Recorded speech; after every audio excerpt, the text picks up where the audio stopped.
Of course, the book club episode has the lowest number of people waiting to watch it when it starts than any other day.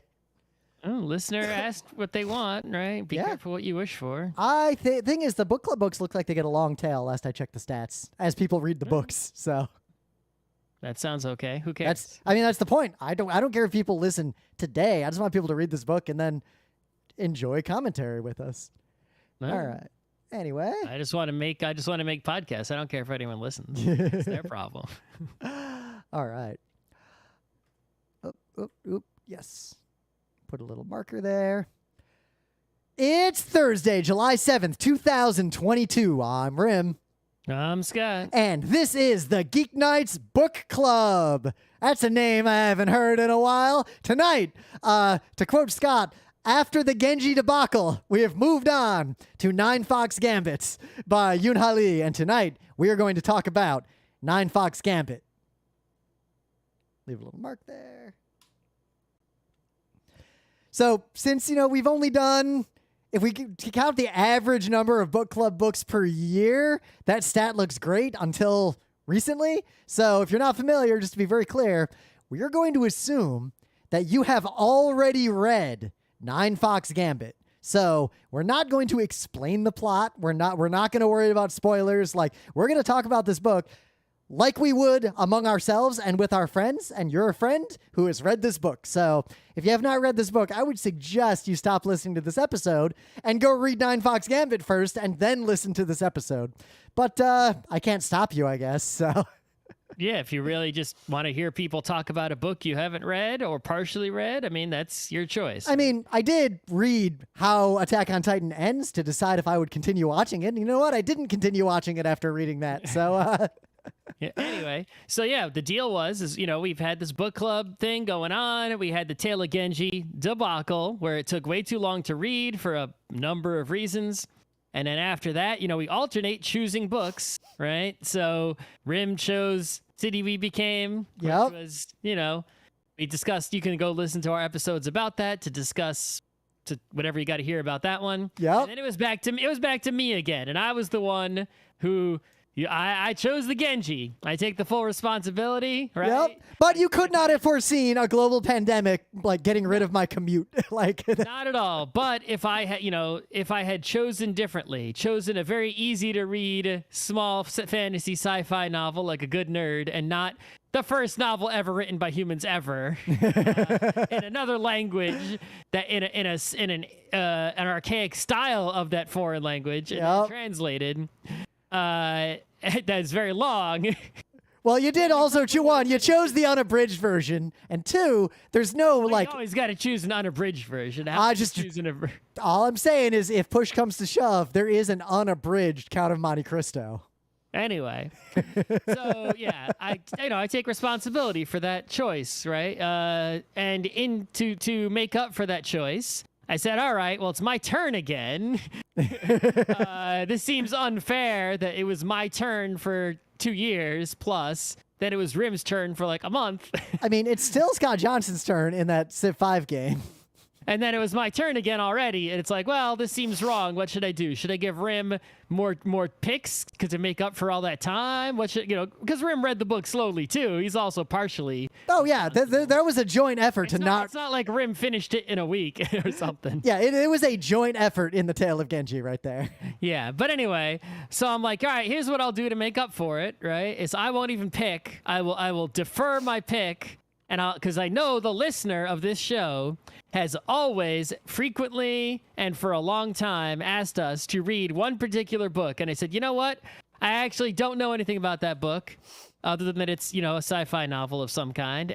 But I know the listener has asked many times for us to choose that book. And I said, all right, to make up for the fact that I chose Genji and we fucked it up, I'm going to choose the book the listener wants, right? And we'll let the listener pick this one. And the listener has always wanted us to read Ninefox Gambit by Yoon Ha Lee. And I didn't know what the hell it was about. And then I read it. And then after finishing reading it, I made the pick. Yeah. Well, it's I knew that's what I was going to pick. But I finished reading it already before we did the episode on City We Became. I actually finished it a while ago. In fact, full disclosure, I will not I will not bring the second or third books into this because we only read the first one officially. But I am pretty much almost done with all these books now. I just kept going.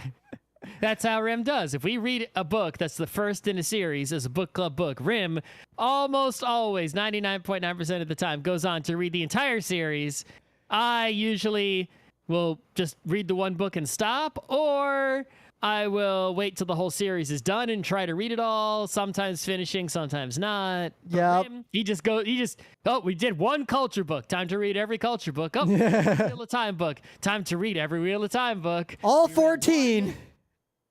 I don't regret it. Fox Gambit book. Time to read the whole series, whatever that series is called. What's weird about... Machines of Empire? Machineries of Empire. All right, yeah. So Rim has read just so you know, Ninefox Gambit is the first in a series of books called Machineries of Empire, and Rim read, I guess there's 3 of them? I just finished the second one, But there are 3, couple days ago. 3 that have been published so far. Yeah, I don't know if there are more than 3 that are coming. I have not looked into this at all. But there are 3. If you could read right now, there are 3 available, correct? Yep. Okay. As far as I can see. I did not look too closely. Right. So Ninefox Gambit is a sci-fi novel. It takes place in outer space. There is a spaceship and a planet, space station, and some spaceships on the cover. And it delivers on all of that, as well as delivering on many other things that are much more worthy of discussion. Like, if I had to sell it to someone who was not sold on it, and it was someone who is like me, I would probably say that this is Utena space battle calendar warfare with ghosts. And that's accurate, and I think it would get someone who wouldn't otherwise read it to read it. All right, so the calendars, right? The central there's a lot of themes, obviously, because it's really boring to have a book with just sort of one idea. Yeah.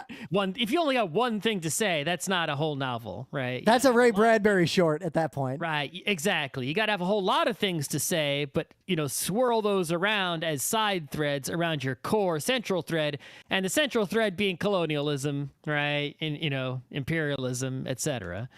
Right, and using the calendar as sort of a type of magic / technology really fits well with that, because if you think about the history of the world, you think about things like Jews having a lunar calendar, or a lot of countries having lunar calendars. Yeah. Right? East Asia lunar calendars, right? Aztec Maya calendars, right? Things of that nature. Is that, historically, when humans have invaded other humans, they replace their calendar that those people are using and now force those people to live by their calendar, right? So imagine if there was an island in the Pacific Ocean that we had never discovered somehow, and there were people living on it, or maybe Atlantis is real. We find it, right? We go there, we're talking about replacing people's language, right? So we can communicate with them, right? But we might not replace their language, right? We might just, have translators. But, if we were to colonize them, or even soft colonize them, maybe they're living maybe they don't go by days, because they're at the bottom of the sea. They don't even see the sun coming up, right? It's like they go by the tide, right? So every time the tide comes in and out, that's a new cycle for them of whatever their thing is, right? And then they count, 10 of those, and because 10, they still, they arrived and realized decimal numbers are great, even though math developed separately. And so every 10 tide changes, right? They take a day off of ocean work, right? That's how they live. We come down there and we start doing things by the, 7 days a week with the sun doing days and the movement of the earth. And and we force that upon them, right? Now we can change their way of life to match our way of life by imposing our calendar upon them. And in this way, this entire book is an allegory to that. And that allegory, interestingly, compared to many similar allegories in literature, holds up even to absurd extremes. And you can almost read this book as taking that allegory and treating the allegory as literal truth, and then exploring every possible edge case. And it kind of continues to work. In this universe, right, living according to a particular calendar results in like actual power. Yep, like the more people in a place follow a very specific calendar, and the more specific that calendar is, the more exotic powers everyone in that civilization can wield if they're within the realm of that calendar's like control or influence on the universe. Yeah. And also like people can come and like have heretical calendars to like sort of battle. Like they're battling directly with the calendars. Yep. It's like in the real world, you battle with something else, might or money or something. And Space or sex battles.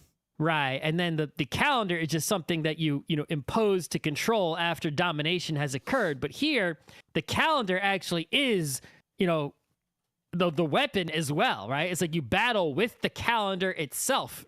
Well, considering that, like, because the other thing this book is if you read Ian M. Banks's culture book, Use of Weapons, it's also that exact conversation. What is a weapon? A calendar is just another weapon. Mm-hmm. Or Jadeo, what's one of the first things he says? I am your gun.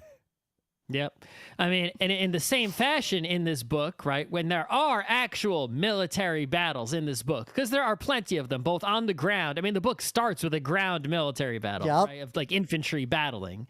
And it also has plenty of space battles between spaceships shooting lasers at each other. And also around. Duels between individual people just fighting all the time. Right. But at least when the battles involve groups of people, right, the formations become important. Right. And this actual magical / technological power that comes from having people in formations, both. And they don't really describe the formations in detail because they don't need to. They just get across that both the physical positions of the people relative to each other and their mental states, as well as their mental alignment, right, with each other, creates formations, and those formations have actual real-world weaponry powers of some kind, and that different peoples and different groups and different formations, right, have sort of a rock, paper, scissors deal kind of going. And so a military battle is people, changing their formations, right, to sort of fight with each other. And if you think of a calendar is really just a formation for society. Right? I mean, look, right now, we're doing Geek Nights because it's Thursday. We could have done this book club book weeks ago, almost a month ago. But you know what? We did it on Thursday, even though it probably would have been easier to do it earlier. The calendar has control over us too. I'm not even working until Monday, right? It's like, days mean nothing for me, and I don't watch scheduled television. But in fact, we don't even question the calendar. Like, Geek Nights lined up with the Stanley Cup. We didn't move Geek Nights. We just didn't do Geek Nights. Like, it seems easier.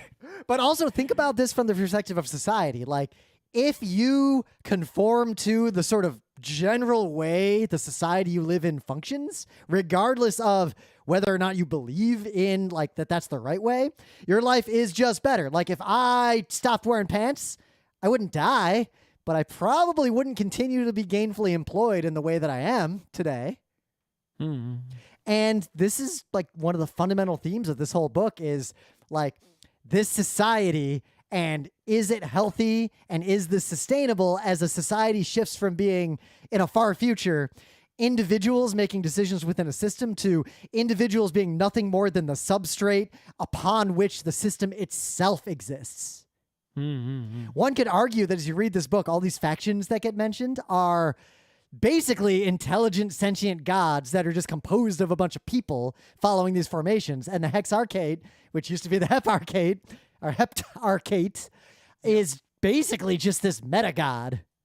And you even get this in detail. Like, I love the bits when you see little snippets of parts of the universe that would be world building that in a less well-written sci-fi novel you would get a lot of detail on. But this book does a good job of giving you just enough to get the idea and then just moving on and trusting you to have understood it.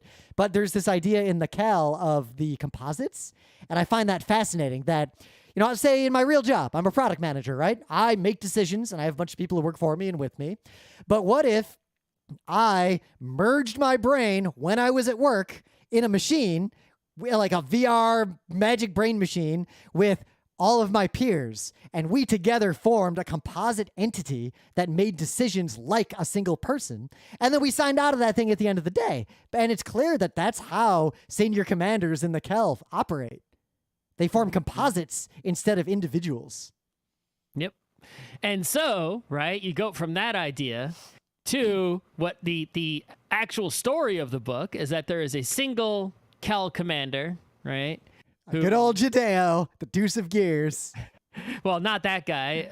Kel Cheris, right? Our main character. The main character of the book, right? And the book starts off showing you, Kel Cheris in a space battle on the ground, right? And formations and all that, right? Sort of, get a little action intro. But I gotta say, that in media res action intro, so not every sci-fi book, even ones that I end up really liking, hook me immediately. But I gotta say, the first few paragraphs of this book pulled me in the same way that the first Prince of Nothing book did. I read one paragraph and I backed up and said, wait, what the fuck? I get the feeling, it almost feels like they really want there to be a movie with that kind of intro. Yeah. But I like really how want a movie deal. But all the details of even that initial, because if you're making any sci-fi book that becomes a movie, you have to start with a space battle, right? Oh, Star Wars, immediate space battle. Star Wars, you get a Corellian Corvette, or no, you get immediate space battle right at the start. That's what you got to do. Anyway. Yep. But I like how these space battles too, like in terms of trusting the audience, it will throw proper nouns at you that are not explained. But they don't need to be, because there's just like in The Prince of Nothing and a lot of other well-written books that do this sort of thing, the context is enough to know what you need to know as a reader without having to explain it all in detail. If the book took the time to explain to you that, like, their calendar is 8 days, and this day is this, and this day is that, and this is how, it's like it would add nothing to the meaning, or the message of the book whatsoever. It would just take up space. It would be stuff to memorize. Nerds would love it, right? Certain kinds of nerds who love that shit. The kinds who would write RPG books would love that shit. But it would serve no purpose other than to be a boring part of the book. So they don't. It's like, all you need to know is that they have calendars, and the calendar matters, and the formations, and they matter. And it's like, that's all you need to know. Yep. Why? But I like how everyone's favorite weapon in this book, which they do come up in the other books too, the threshold winnowers, those are mentioned in the first sentence of the book. And explain the effect of the threshold winnower, because that's what you need to know, how dangerous and terrifying a weapon it is, and when it was used historically. That you need to know that also to give you the correct respect for it, right? But you don't need to know how it works. Yep. Like that. The they most tell you what you need to know. The most detailed description you get of a threshold winnower is actually there's a little quote here. Quote, that returning to corpses that were only corpses rather than radiation gates contorted against black blasted walls and glassy rubble, eyes ruptured open. Like, it does something horrible. And one thing that's interesting about all the space battles and fights and formations, in my mind, I almost imagine them like the witches in Madoka Magica. Like, it is abstract, multi-dimensional nonsense that is happening in the literal world of this book when the calendar effects are applied. Oh, I actually imagine, in my mind, I imagine the space battles look a lot like, StarCraft, right? Like, or, Space Marines, right? But the Space Marines have all sorts of like all kinds of superhero laser blasts and all kinds. Well, it's interesting because there's normal laser blast fighting, but there's also aren't necessarily coming from any sort of canon, right? Yeah. It'd just be like casting magic spells at each other, like they're all the Silver Surfer or some shit. They kind of are, but some of these, like the variable. Actually, that's from the second. A bunch of the effects that get described are like the variable geometry inside of the ships. Like clearly, they're like just. Rooms can move and be duplicated and teleported around and all sorts of ridiculous, like, rewrite the world magic from this technology. And it's never really explained because it doesn't actually matter. You get it pretty much right away. And I appreciate that because I'm so sick of reading sci-fi books that are full of a lot of world building instead of getting to the good part.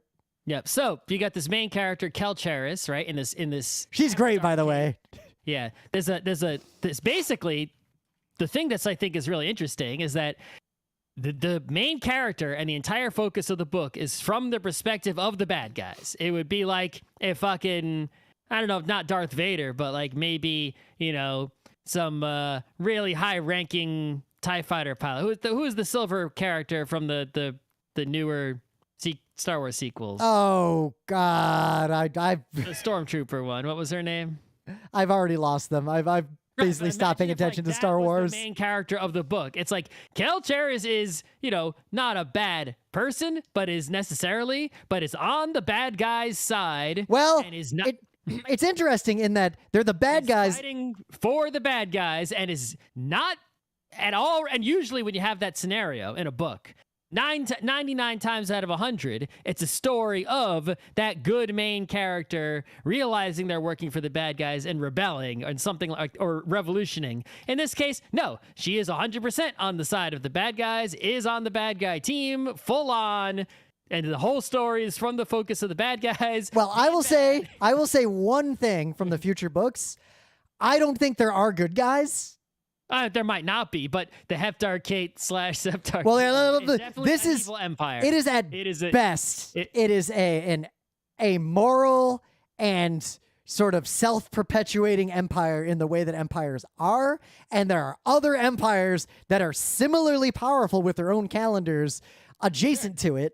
But it definitely is it is clear that these heresies come up a lot, and that this empire, not only is it doing a lot of horrible things, it is not even close to as stable as it appears to be in the start of the book. Like, you figure out pretty quick how dire this whole situation is in this book. I mean, they tell you pretty much right away, right, that it used to be a septarchate. There used to be 7 factions within the empire controlling different parts of the society, and it's now a septarchate, a heptarchate, because they excised one of them. Hexarchate now. It's 6 now. Hexarchate. It used to be 7. Right. Because there's a little blurb at one point where someone says weeks, like 2 weeks, and someone else is weirded out by it because they're like, why would you say 2 weeks instead of 14 days? That is almost heretical what you just said. Yep. But anyway, the faction that was excised was the one that was responsible for morality and ethics. Yep. Right? So that's that's well, I love they hit you over the head with it in case you missed it, because in the whole beginning you keep getting those transmissions between two people you don't really know who they are about what's going on. No. There's another thing that tells you. Oh no, I'm saying, but in one of those transmissions, eventually it gets stated out loud that the book does a thing like, you ever heard of something called the moon? But it does that with the heresy was called democracy. Like, they just beat you over the head with it if you didn't get it up to that point. Because in those early discussions, they talk a lot about how, in the fortress we took over, polling is going well and a vote's going to happen on X. And it doesn't really explain that right away. Well, I mean, the thing that really tells you how evil the Empire is... The remembrances, once you find out what those actually are.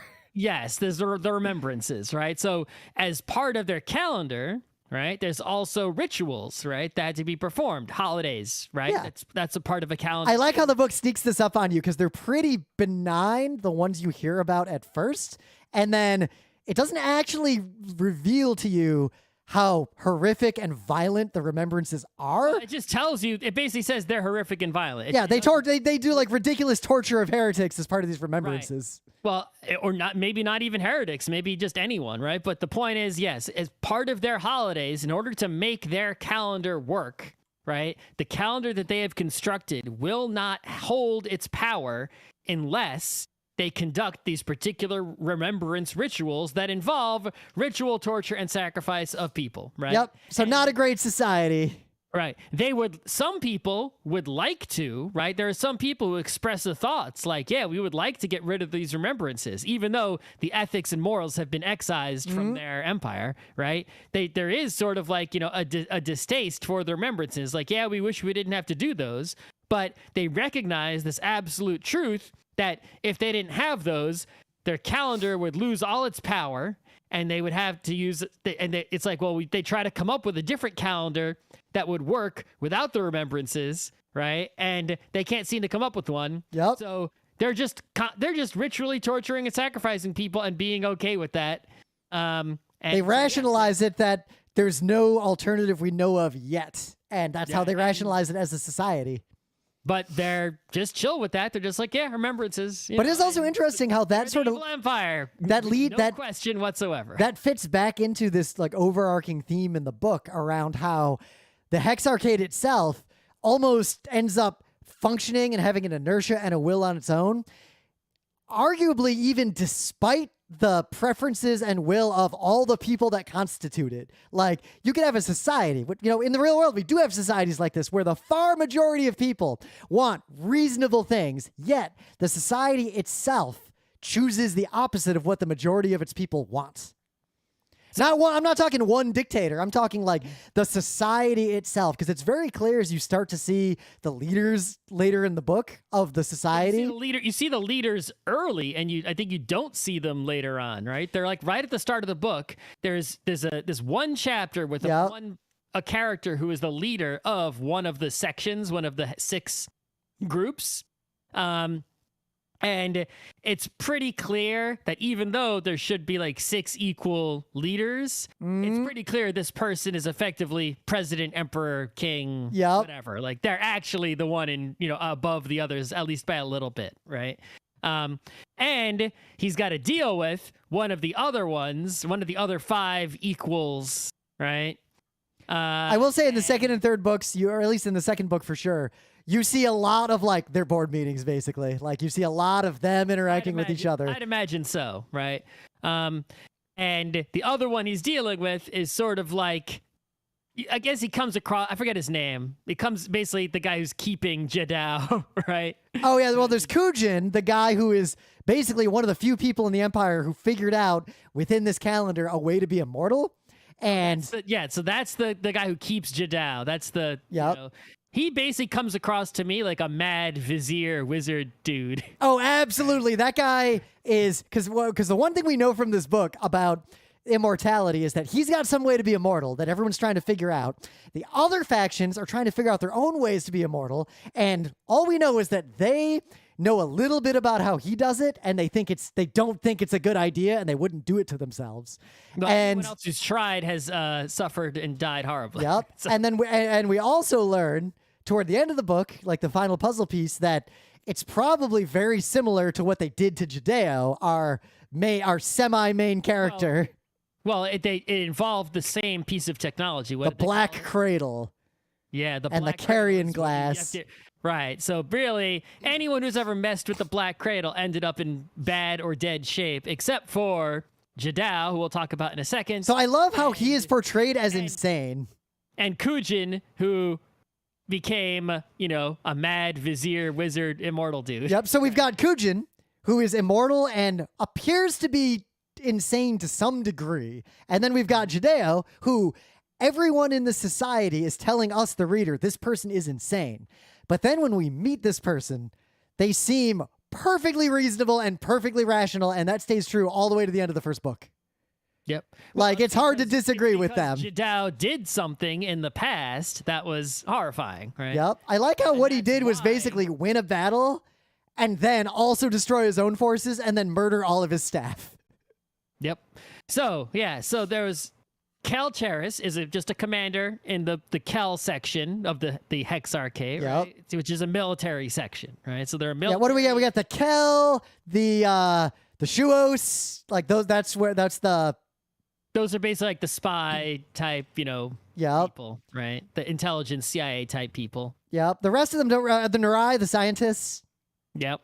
And I think the rest of them don't really come up in detail in book 1, but basically they're all like the ones that I forget the name of the well, there's the Rahal, there's the Vidona, the heretical, ethical, moral ones that were. Yep, and the Vidona actually come up in the first book because they enforce doctrine. They're the ones who enforce those rituals. Right. Exactly, right. Okay, but anyway, so you got Kel, military, basically a space marine, and she wins a battle, and apparently, the president guy is like, hey, we got a problem. There's, completely separate from what Cheris is doing, right? Yep. He's like, look, there's this, we have this space station called the Fortress of Scattered Needles, I believe. Right? Yeah, because the other fortress that gets mentioned is the Fortress of Spin Shot Coins. Right. And so you got a culture thing already where the space station and all the ships have names and have personalities and AIs and whatnot. Yep. Oh, wait till we talk about. We'll save the servitor talk. I got a lot to say about the servitors. Right. So this fortress of scattered needles is it's like a huge space colony. It's not like just like like a little tiny space station like the International Space Station. It's like basically a floating, entire colony, like an arcology, basically, right? It's enormous. It's floating in space somewhere, and it's being conquered, attacked by some heretics with a different calendar of some kind, right? It's been infiltrated and taken over, and that's not good because, in terms of not just the calendar, but just the formations of their entire society, the control over that space station, its position, its behavior is important. And now the fact that they lost control over it means that some other calendars, some other civilizations are encroaching. The Hafen are coming in.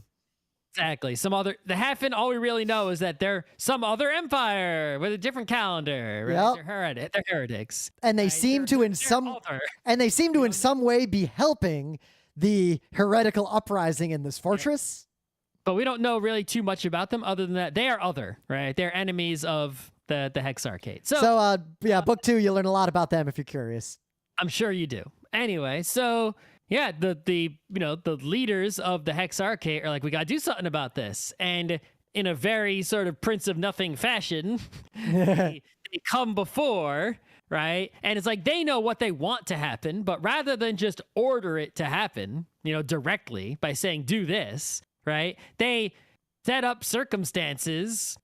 Presumably using their calendar powers and formation powers, such that Kel Cheris, right, is set upon a path to doing what they were going to order to happen, but coming into it of like believing it was her idea and that they agreed to it and let her try it. So what's really interesting is, having read more of the books, I get the impression that it's even more so than that it's almost like it's the same way that in a big company or a big military organization in the real world, you have to exert soft power, like to get something to happen, that if you ordered it outright, people would resist. But if it happened, quote unquote, naturally, people would just assume it came about via consensus. But I love how they depict that, because the technology with, the signifiers, like everyone's got a signifier. It's almost like it's basically your avatar in a chat room.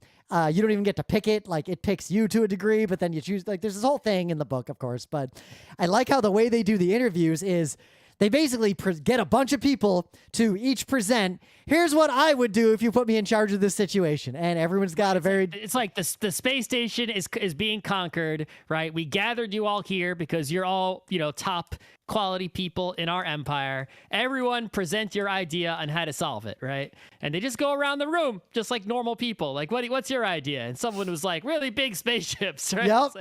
But what's cool is they do it anonymously. So, and that's a big theme in these books. There are parts of this empire that are actually way more progressive than anything we have in the real world today, despite the other far worse problems of the empire. Like, the way they do this process, regardless of what you look like they hide the identities of the people, so they're only evaluated based on the quality of their plan. But at the same time, people sort of leak through. Some of them know, some of them clearly don't. Even Cheris is like, that one's got to be a composite, the way he's talking. Yeah. Well, the way they're talking. The main problem that they're trying to solve is not just reconquer the space station. It's specifically, the space station has a technology called the invariant ice, because there are technologies, as you read the book, I'm assuming, that rely on the calendars, and there are far weaker, fewer technologies that are named invariant, in that they work no matter whose calendar it is. Like, they are fundamental to the universe.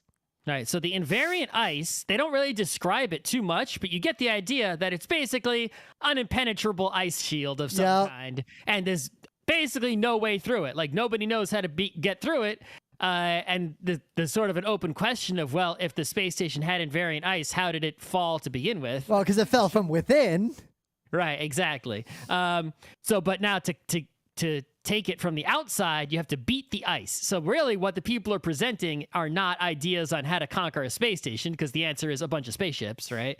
It's space battleships. Yep. It's how are you going to beat the ice, right? What's your idea, right? Whoever has the best idea will go with it. And it was basically predetermined that they knew that Kel Cheris was going to have the idea that they wanted to go with. And it was basically predetermined that that was the idea they're going to accept. Yep. Now, I would accept or believe that they didn't choose Kel Cheris ahead of time, but when the moment came, they looked at all the existing Kel who were out there from their candidate list to see which of them might be in a circumstance that we could pull them into this. I'll bet they had other people who were likely to make the same decision, and she was the one who happened to have just disgraced herself in their eyes, and thus given them the opportunity. Right. So they go around the room, and they don't even finish going around the room. They get to Kel Cheris. She says the idea that you knew they were going to I love how she's like, I'm going to unfreeze Judeo and have him do it. And then everyone else is like, what the fuck? Yeah. Other people are just like, I leave the room, forget my idea. Because as far as the society is concerned, one guy immediately is like, I retract my proposal. Instantly. Exactly. Yeah, it's like, they're just like, all right, go ahead. They don't even ask anyone else in the room. They don't get all the way around the table. They're like, all right, we just had to sort of do this formality to get the result we wanted. We're here. Let's not waste any more time. Right? Yep. But so what does this mean, right? So there's this dude, Judeo, who we already talked about, who fucking was like the best. He was like the ultimate. What is it? He has never lost. Amazing. He has never lost a major engagement ever. Yeah, he's basically just like, the ultimate, super strong, perfect dude.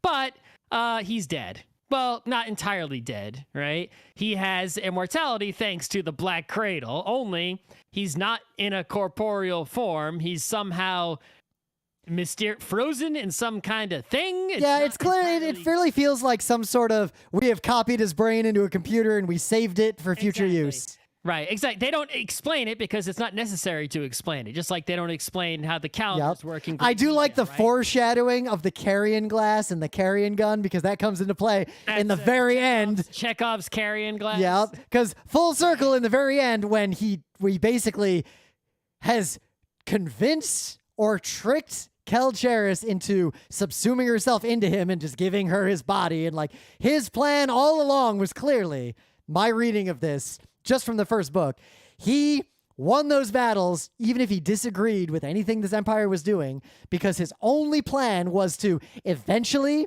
they'll get him out and they'll put him in a situation that gives him the opportunity to destroy this fucking empire that he has hated for his entire life. Yep.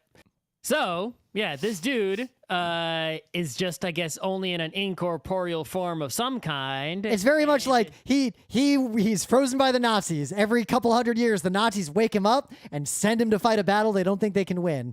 And every ghost. Right? And every time he decides, can I win this or not? And could I destroy the Nazis instead of winning this? Yeah, he's a ghost, and he possesses Kel Cheris, I guess, consensually. Yep. When she looks in the mirror, she can see him. There he is. And nobody else can see him except Kujin? Yeah, nobody else can really knows that he's, it would just looks like Kel Cheris is walking around. Only they promote Kel Cheris like some ultra rank temporarily to, because she's possessed by someone who's like the highest. Well, also because of one of the most fascinating concepts in this book, other than the gender stuff and the servitors, is the formation instinct that is injected into the brains of the Kel. Yeah, we talked about the formations. No, the formation instinct. Well, I thought that was just like, how good. No, they could do formations without that. They just weren't as powerful. The formation instinct, remember, was every Kel basically has a minor amount of brainwashing where if a Kel who is higher rank than them talks to them, they basically cannot resist whatever that person wants them to do. It is like built into their brain. And because remember, there's a moment where Judeo and Cheris basically give up one of their own Kel to the heretics as part of a plot, and they revert her to fledged null, meaning they basically erase her personality. So she physically is incapable of interacting in any way other than name, rank, and serial number. And then you get the finer point when Judeo's talking about this, And I remember he mentioned something offhandedly like, oh, yeah, we didn't have the formation instinct back when I was alive. And then later you get a little tidbit around how, actually, like one character, I forget who says this, but they say something like, actually, if formation instinct didn't already exist, it would be really hard to convince people that this was ethical to even do in the first place. Because in the past, at some point, the society said we're gonna do formation instinct in the Kel, and that was not a thing before that. That instinct comes up big in the second book too. So anyway, the greatest general, the greatest military mind that ever lived in the evil empire, right? So I guess Darth Vader, right? Yeah. Whatever, right? He's like a ghost, right? Just like Darth Vader's a ghost. Yeah. Imagine just some regular old Jedi gets possessed by Darth Vader, and now everyone treats that person as if they are Darth Vader, and Darth Vader's in their mind talking to them, and is in them and can control their body, kinda. So, and I gotta say, the writing on all of that is just really well done. Like the interplay between that's the kind of thing. It's hard to do that in not a book. Right? Yeah. How do you do that in another medium of storytelling? Not easily. I can think of a few ways to. So this is an aside, but I was talking to one of our friends because we play Blades in the Dark in a Discord, and we learned of someone else's game where a character got possessed by a ghost. So what they did is they had someone play the ghost in a Discord channel, and they set it up to where only the PC who was possessed could hear what the ghost was saying, and the GM could also hear it. No one else could hear it, and the player who was possessed, if they wanted to interact with the ghost, they had to just talk. So no one heard what the ghost was saying. They only heard what the player, and it worked really well. And it's a lot like this situation, but the book just portrays it so well. And I like there's one scene where Cheris is getting frustrated because he's talking to her, but she's trying to figure something out, and she gets confused. And there's a lot of good bits around that whole conceit. Anyway, so you have basically the greatest military, force is this one person. Like, they're that dangerous that, like, they're like, how about nukes? Nah, not good enough. How about this one dude? Oh, that'll get it done.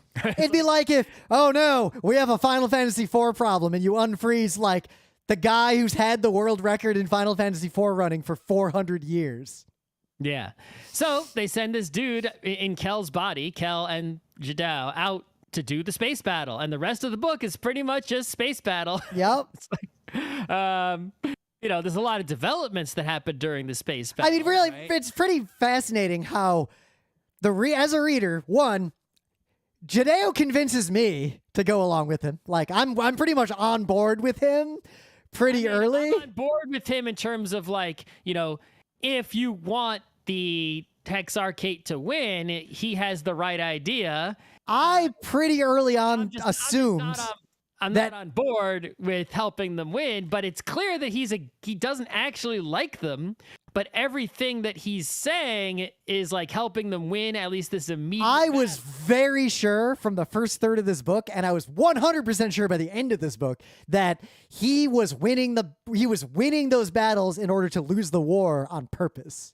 Clearly, there is this inkling of unspokenness, that you have this faith that this character, is in it for the longest term. Yep. Right? It's like he's playing the long game. Everything he's ever done has been pro evil empire, except the one time where he won the battle and then murdered his own people afterwards. Yep. Right? The one time. Which arguably is a lot like, I guess, minor spoiler for Adventure Time, when Finn and Jake commit a cosmic crime to go to the cosmic prison on purpose. I think he did something so extreme to basically force them to both kill him, and because he was so good, they couldn't just actually kill him, so they had to put him in the Black Cradle. Like, I think he orchestrated this from the beginning. He committed a crime so bad, but was also so good at his job that they had no choice but to trap him in the Black Cradle, and then that began his long con. And once he has the immortality, now he can play the longest game ever of... it's like, you think about, it's like, will we live to see, I don't know, China fall? Will we live to see the US fall? Will we live to see Canada fall? It's like, unlikely, right? But you know what? If I'm immortal, the odds of me seeing Canada fall are 100%. Right? It's like, it's gonna happen, right? So it's like this evil empire, when is it gonna fall? Ever? Right? It's like, well, if I'm immortal, right? It's like, I'm going to have opportunities at some point. No matter how long I got to sleep, no matter how many times they wake me up, it's like at some point, I'm either going to bring about their fall, or at least if they fall, I'll be there. Sleep, it's like, I'll be someone, whoever conquers them is going to find me down here, right, in the Black Cauldron. But as a result, I was on board with him, and then you see Cheris get on board with him pretty quickly. And to the end, where she literally, at least as far as it is portrayed in that second book, in that final chapter, she basically eats the carrion glass and becomes him completely and wholly, so that he can continue his work. It's like a composite being of some kind, right? Just like the composites they talked about earlier in the book, but perhaps more so, right? Yep. Like, well, he's got a lot more history in his brain than she does. Sure, but they're basically like one person now, right? Yep. So some aspects that stood out to me around all of that. I like how Kel Cheris, we get a lot about how she is from a culture that was subsumed by the Empire in a distant past, like a really, really small minority group that only lives on like one planet.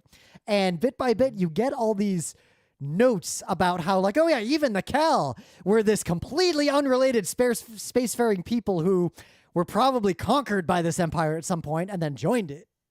And that seems to play into the long-term, like, this empire is being held together by torture and glue and little else. It also seems like not everyone in the Empire is necessarily part of one of the 6 groups, right? It seems like Cheris's family, it's like they're not Kel, they're just... Yeah. She went off to the government university, and the family was like, your funeral, good luck, have fun. Right, and it's like Jadao changed factions. Yeah. Right? It's like, it's not like, it's almost like 6 government agencies that run everything. Yeah, but there are just normal people. Like, there's that baker who gets involved, who they take the cookies for that assassination plot. Like, there's just regular people living in this empire. It's interesting at the only times because most of the book takes place in spaceships, space military spaceships, right? But on the space station, it's like there's normal people living there, and you don't see much of them and their everyday life, right? And it's sort of what's happening in the space station is very abstract, but they sprinkle in like concrete details of very specific tiny events on the space station to sort of give you an overall feeling of like, it's almost like a Rear Window deal. It's like they show you a little bit of like the lives of a few different people on the space station, and then you can sort of get an idea of what the whole space station is like just from that, right? So, and I like how much that contrasts with, you basically have the extremely abstract, geometric, mathematically formulated like nonsense happening with the battles, but then on the opposite end of that, you've got like the Kel are just hanging out in a like mess hall eating regular ass food like normal people. And the juxtaposition of the extreme mathematical geometric nonsense. What table you sit at. Yep. And it really grounds the books in that they are just people in the end. And it also makes the way combat and the way spaceships and the way all this other stuff is described feel almost even more exotic and extreme and nonsensical. And I like that juxtaposition quite a bit. Yeah, so the biggest insight you get into what's going on in the space station is that a bunch of the chapters begin or are entirely a letter or some sort of message from one person in the space station to this other person who is presumably the leader of this rebellion, right? I like how the person in the space station, those letters start out pretty optimistic, and then you see them sort of wavering a little bit, like a little bit of and then toward the end of the book, it's like, yo, we're fucked, shit's fucked, get the fuck out, fuck this. Right, so it's like one of the people who's like part of the rebellion, is like messaging the leader of the rebellion, and you're only getting one half of the communication. It's just the messages too, right? Yep. It'd be like if you saw all the messages from I don't know, the deputy attorney general to like the president. Yeah, but you don't see what how the president responds or reacts in any way. Right, exactly. And you know, it's like, and the messages always start out with like jokes about the calendar. Yeah. I guess they're working on their calendar, trying to get it in order. And this person is like tired of like the calendar changing so much as they experiment and try to figure out what works. And they're like, the 5th of the cow and the 4th of the, you know, the oxtail and the 3rd of the shark and you know, it's like they're just making fun of the calendar. Yeah, he's like, day of the I don't even care. Yeah, it's like they're just writing whatever bullshit to make fun of the calendar at the start of every message, right? And it gets even more bullshitty as time goes on. I will say in the second is in disarray. In the second book, it's almost like you shift to seeing what the people who would receive those kinds of messages are thinking and doing. Yep. But yeah, you basically get the idea. This rebellion is related to that, you know, 7th faction that broke off. Yep. You know, they're trying to bring about democracy, which is, you know, the hexarchy people. Some of them barely even know what the hell that means. Yep. At all. It's obviously heretical, and they don't like it, whatever it is. And you know, the people on the station are trying to have, you know, elections and whatnot, right? Which is clearly, you know, at least in my mind, good. Yep. And there's definitely some relation between this rebellion and the 7th faction of the hexarchate that broke away or was eliminated or whatever happened to it. And, you know, because you read the book, that is not all resolved at the end of the book. And the second book literally just picks up seconds after the first book ends. Yep. So I guess other notable things that I think stood out to me is we should talk about the servitors, but I first want to talk about pronouns and gender and all of that, because at first it's a lot of gender neutral pronouns. And at first I wondered if that was just an artifact of Korean language and the translation, but it is very clear that that is an intentional part of the story and the society, because they dig into that deeper and deeper and deeper over the course of the book. And in the second book even goes further, but clearly this society has very progressive and evolved ideas of sex and gender, in that people may have a man form or a woman form, and their pronouns are completely separate from that. People use they, them specifically for plot reasons at different points, compared to he, her, that sort of thing. And this is deeply ingrained into the story. The idea that someone's physical form actually matters way less than their signifier of who they are.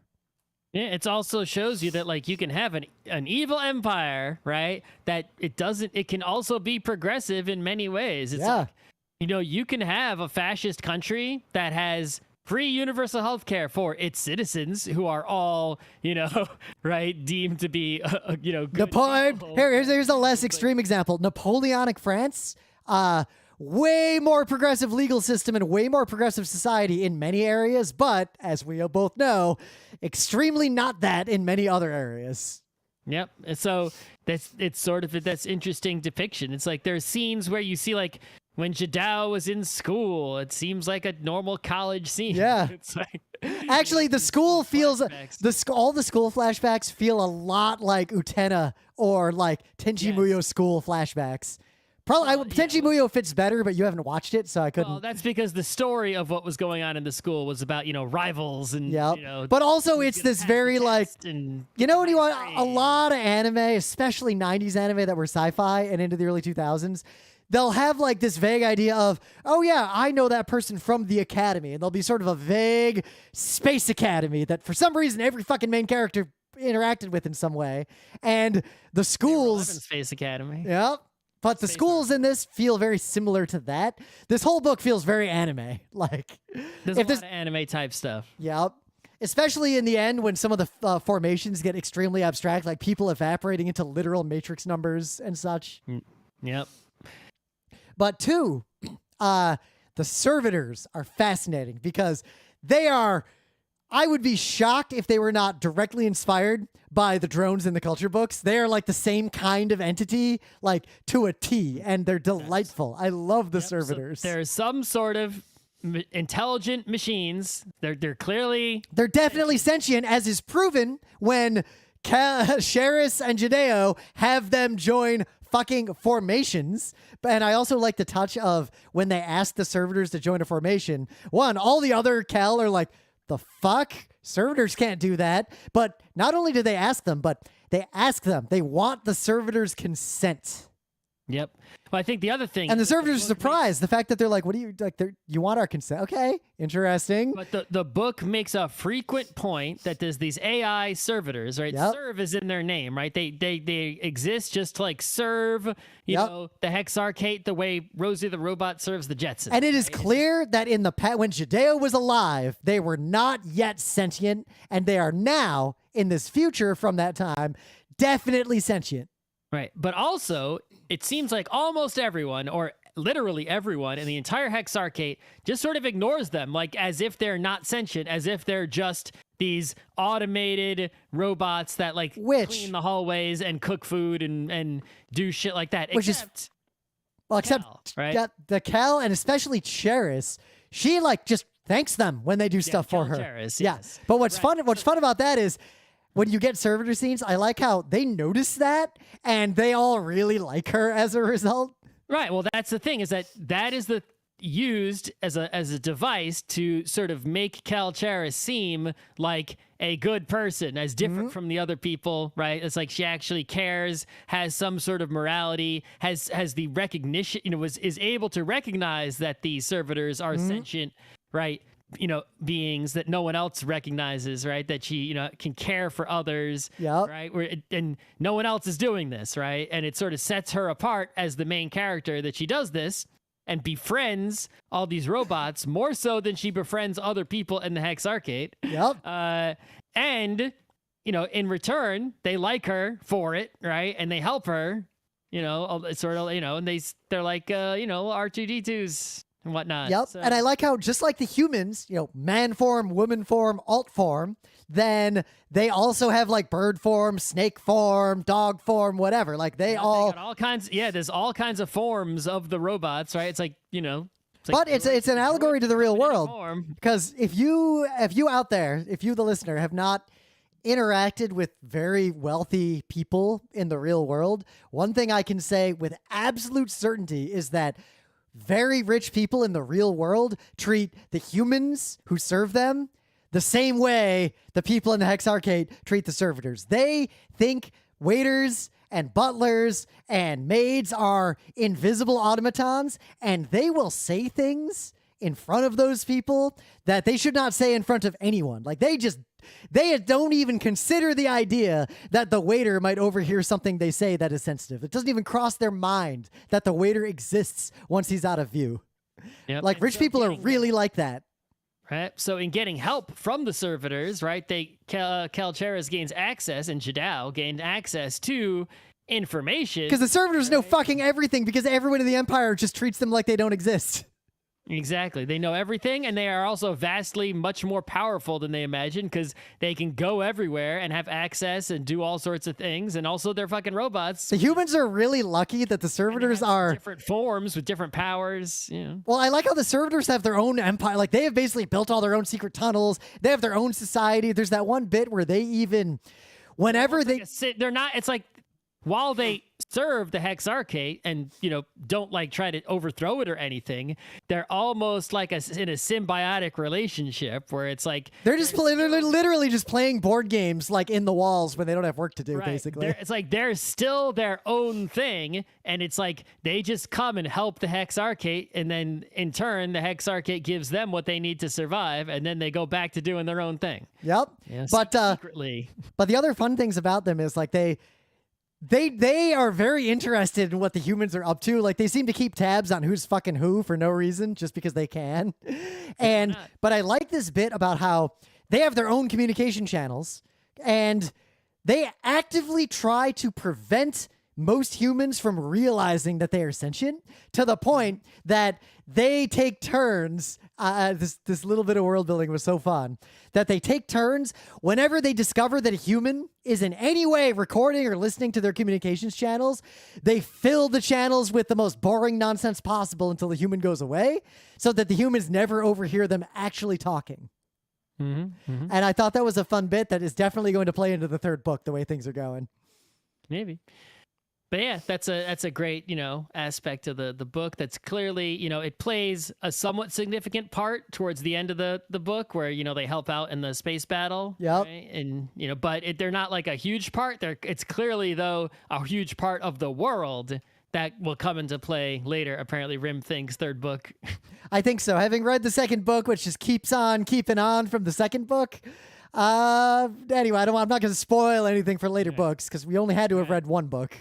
I guess we should just end by talking about how they somehow managed to get Utena sword duels into this book. Yep. So I love how at one point you learn about the calendrical swords.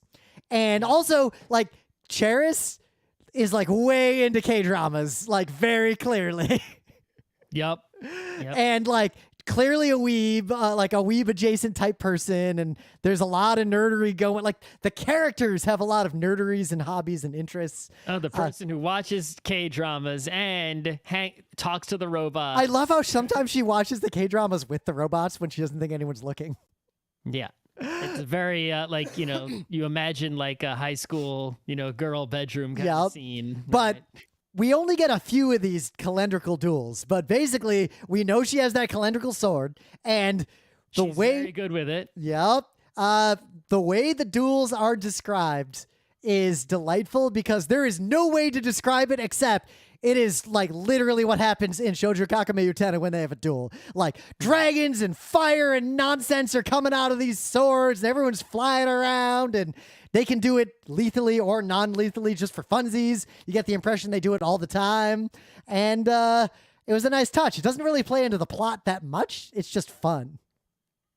Well, I mean, it does. There is the one, it's like hinted at earlier in the book. And then there's the one major, the biggest one that happens closer to the end. And it is much like Utena in that, there's some sort of disagreement / tension between the characters involved in the duel, right? And it's sort of a, you get a sort of a might makes right scenario happening, right? Where, based on who wins, that is what's going to determine. But this is why I kept bringing up Utena. Forward. In Utena, before you see the whole show and you like fully grok what was going on, insofar as anyone other than Ikuhara can actually grok it, not that he necessarily does either. It's might makes right. If you win the duel, that means you were right. But really, it means you were right in the context of how the duels themselves work. And not to spoil anything about Utena, I won't go further, but Scott definitely gets what I'm going for there. If you've seen Utena, you get it too. Back to the calendrical duels. If you win a calendrical duel, you are right in the context of the calendar. Yeah, you're in alignment with the calendar. Doesn't mean you're right in any other way. So losing a calendrical duel could almost be more important than winning one. Right. Also got to consider the calendrical duels are not fought between two people of different calendars. It's not someone's on the hexarchate calendar and the other person's a heretic and they're dueling, right? You're both in the hexarchate. We're both on the same calendar, right? And you're sort of whoever is in more alignment with that calendar, right? Whoever's heart is in the correct formation with that calendar is going to be winning. Which is literally one of the most powerful and consistent allegories in Revolutionary Girl Utena. So if you liked this book, I think you should watch that anime. But I digress. The final thing is that I think the number one reason the listener wanted us to read this book, specifically GeekNights, is because of the game theory aspects. This is like, look out, the most powerful generals, like everyone who does anything in the society has to be at least what we would consider in our current society a maths genius. Everything's math. Right. I mean, the whole reason they want to go, after Kel Cheris is because they're looking for someone who's good enough at math, right? Yep, good enough at math, but also good at like guns and everything else. Right. It's like all these other Kels don't know math for shit. We got to find one who's, and then the what's it called? The guy who the other Kujin? Kujin, he's like, finally someone I can talk to who's good enough at math. Talk about math with me, right? And Jadao, what was he doing when he was in college? Designing games. That's what he was doing. My favorite scene in the entire book is when Jadao, basically to get Cheris to figure something out on her own, makes her design a board game in front of him and critiques it live while she designs it. That whole scene is my absolutely favorite scene in this entire book. Right, I mean, and as much as war is already sort of, abstracted into a game in real life, war games, right? Miniatures moving around a thing, right? But the way they conduct the space, the way war is engaged in real life, by actual generals, has some things to do with war games, right? More than you'd expect. More it has, but it's not just Advance Wars, right? No. But the way a general operates in the world of Ninefox Gambit, they're basically just playing Advance Wars. It's like, and that's the way it's portrayed. It's portrayed as, it's like, oh, move my, spaceships over here, and I'll, use this calendar move over there, and activate the special attack over here. Yeah. How are we gonna beat the ice? When they're beating the ice, they're basically like playing a board game and winning it to beat the ice. Yep. Right? Like they play it. Eventually, they figure out, like, wait a minute, this is just some calendar bullshit hidden behind a bunch of fancy nonsense. They get through the ice. They get through the ice. That's actually something I appreciated about the book too. Oh, because it was presented as the first problem at the very beginning of the book. But it was also presented as the hardest problem, and then they just immediately they go after it right away and they beat it right away. Well, it's like they arrive on the scene while they're spaceships, and it's like the ice is up. They have to address it right away. The same way that in Star Wars, they have to get the shield down before they can attack the Death Star. Yep. It's like Final Fantasy 1. They have to do. It's Final Fantasy 1. Light Warriors, go fucking beat up Garland. What do? Go straight to Garland. It's not like there was anything else you could address first, as long as the ice is there. What else are you going to do first? So they address it first so they can move on with the book. Yep. Otherwise, it would be boring to just be sitting there like, well... But I think the point about game design still can't get through the ice. The point about game design that this book and those scenes reinforce the most, I think, is that the actual full reality of any situation is too complex to be simulated, and at that, like, trying to make decisions based on all the data available is, in the real world, usually an exercise in futility. So the smartest thing anyone can do is figure out what data points are the most important and build lower fidelity simulations based on that data to figure out broad decisions, and then delegate decisions in detail for the zoomed in parts and trust people, which is how the real world works. And I think this book just does a really good job of describing how games really, literally, for real, fit into such a concept. And pretty much everything that happens in the book can be framed as, games within games within games. And, it's like these, you get your smaller games of like, there's that card game that they play. Right. You got your bigger games like Take Back the Space Station. And then the biggest game of all, right, is Jeddah Overthrow the Empire somehow. Mm-hmm. Right. And that's not resolved in the first book, right? So weaponized, calendrical, Utena duel, game theory, space battle, violence. The novel. So yeah, it's a very, very GeekNights novel. That's probably why the listener wanted us to read it so much. We read it. You happy now? I really enjoyed it. I will definitely finish the series, and I'll let you know how it goes. But so far, book 2, I thoroughly enjoyed. It'll answer a lot of questions you had. It'll go into way more detail than you expect on a bunch of stuff. And the only thing I would say is there are far fewer space battles in the second book and a lot more board meetings and basically like scrums almost. It's, you'll see. So, as is traditional, I am now on the hook to announce the next book, whatever it might be. And what I have chosen is, Nettie... Got a problem there? I never heard of someone with a name of I hit a tonsillolith when I tried to hork something. Give me 1 second.